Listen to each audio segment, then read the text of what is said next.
99 years ago, dozens of workers, mostly young immigrant women, died in the Triangle Shirtwaist Factory fire. The fire broke out on the 8th floor. Smoke poured out of the building. Within minutes, flames were out of control, trapping workers on the top 3 floors of the 10-story building. As workers frantically tried to get out, they found the exits were locked and windows nailed shut.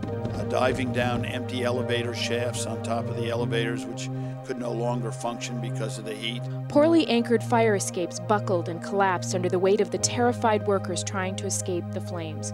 With no other options, workers jumped to their deaths. Bystanders on the ground were horrified at what they saw. But literally the sidewalks of New York were heaped with the bodies of these young girls. The fire only lasted 18 minutes, but in the end, 146 were killed. That shocking occurrence, that tragic event, really traumatized America. Former Senator Surfin Maltese stood next to the pictures of his 2 aunts, Rosaria and Lucia, who both died in the fire. He describes what this tragedy did to his grandfather. He said goodbye to 2 daughters, Rosaria, 14, and Lucia, 18, and his wife. They left for work early on a Saturday morning, and he not only never saw them again, but he had to go through identifying his wife's body.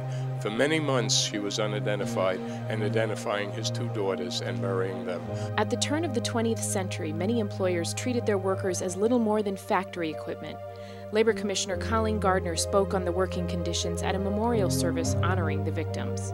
Death in the workplace was so common, it was considered a routine risk of doing business.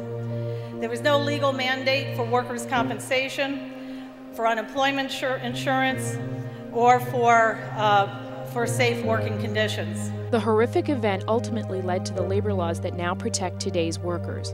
Albany Assemblyman and historian Jack McEnany says out of tragedy comes change. People began to look at the issue of labor, safety conditions, fairness in a whole different light. Because of Triangle, the New York State Legislature created the Factory Investigating Commission to study hazardous working conditions, resulting in the first serious work safety laws. That in itself showed the need for a whole different attitude on the value that we place on the people that produce the goods and services that our society needs. And it was those laws created in New York State that set a safety model for the rest of the nation. There is a legacy that came out of this tragedy.